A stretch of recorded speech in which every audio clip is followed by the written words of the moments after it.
গতরে হলুদ লাগাইয়া কন্যারে সাজাবো ধরো সাজে মিলিয়া। গতরে হলুদ লাগাইয়া কন্যারে সাজাবো ধরো সাজে মিলিয়া। আজ ময়নার গায়ে হলুদ কাল ময়নার বিয়ে, আজ ময়নার গায়ে হলুদ কাল ময়নার বিয়ে, সেই খুশিতে গান করলাম ভাঙাচোরা কণ্ঠ দিয়ে। হা হা হা হা। সো হাই হ্যালো এভরিওয়ান, আসসালামু আলাইকুম, welcome back Israt blog. I hope আপনারা সবাই ভালো আছেন। আমি আলহামদুলিল্লাহ অনেক অনেক অনেক ভালো আছি। তো যাই হোক গাইস, এটা হচ্ছে আমাদের সুন্দরী ময়না আর ময়নার বিয়ে। ঘরোয়া ভাবে আজকে আমরা হলুদ করছি। হলুদের অনুষ্ঠানটা কিন্তু ঘরোয়া ভাবে হলেও আত্মীয় স্বজন সবাই ছিল, বরপক্ষ কেউ আসেনি, কিন্তু আমাদের পক্ষ থেকে সবাই ছিল। গাইস, হলুদ দেওয়ার পরে কনের হাতে যে টাকা দেয়া হয় আমার কাছে অনেক বেশি ভালো লাগে এই পার্টটা হলুদের। তো যাই হোক গাইস, দেখেন আমি নিজেই এখন হলুদ দিতে চলে এসেছি। তো কনের কপালে গালে আমি সুন্দর করে হলুদ দিয়ে দিচ্ছি।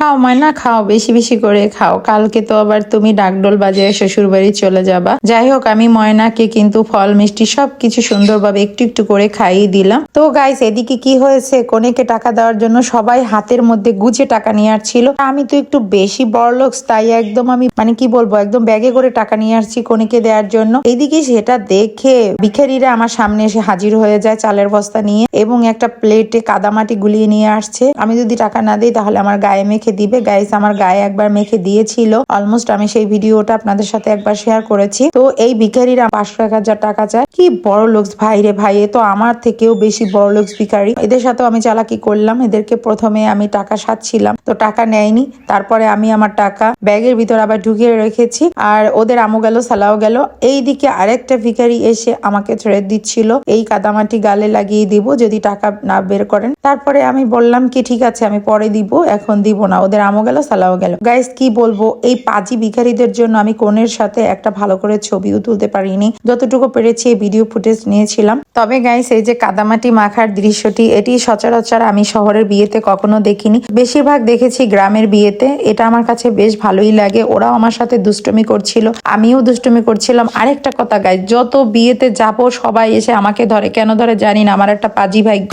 যাই হোক গাইস, এই সুন্দরী রমণীরা হচ্ছে কনের বান্ধবী। কনের বান্ধবীরা এখন কনেকে খাওয়াচ্ছে, হলুদ দিল এবং টাকা দিল। ওরা টাকা দেওয়ার পরে টাকা ব্যাঙের মতো দিল একটা লাভ। হা হা হা। কনে এখন বান্ধবীদের সাথে সুন্দর করে পোজ দিয়ে ছবি তুলছিল। কনে আবার দেখিয়ে দিচ্ছিল, এভাবে না এভাবে না, এভাবে করে ছবি তুলো। এবার আসছে কনের ছোট ভাইরা হলুদ দিতে, হলুদ দিচ্ছে এবং খাইয়ে দিচ্ছে। কনেকে আগেই সবাই হলুদ দিয়েছে, বাট সেই ভিডিওগুলি আপনাদের সাথে শেয়ার করতে পারছি না। অলমোস্ট আমার ভিডিওটি অনেক লেন্থ হয়ে গেছে, এটাই আপনারা দেখবেন কিনা আমার কাছে সন্দেহ হচ্ছে। যাই হোক গাইস, এই যে দেখেন চান্দিটা একটা লোক উকি দিচ্ছে। আমার কাছে মনে হলো ওনার টাকলা চান্দিতে বেশি করে হলুদ মাখিয়ে দিলে হলুদের অনুষ্ঠানটা আরো একটু বেশি পরিপূর্ণতা পেত।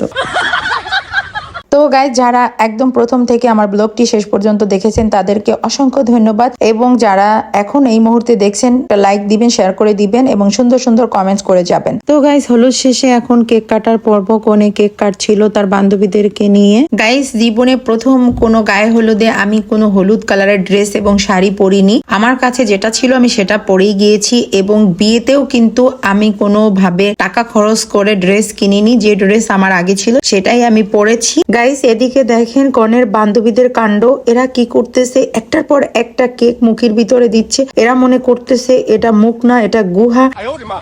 ওরে বাবা, তোরা একটু ধীরে ধীরে খাওয়া, নয়তো কনের কোনো অ্যাক্সিডেন্ট হয়ে যাবে গলায় বেঁধে। তারপরে আমাদের নতুন বরের কি হবে।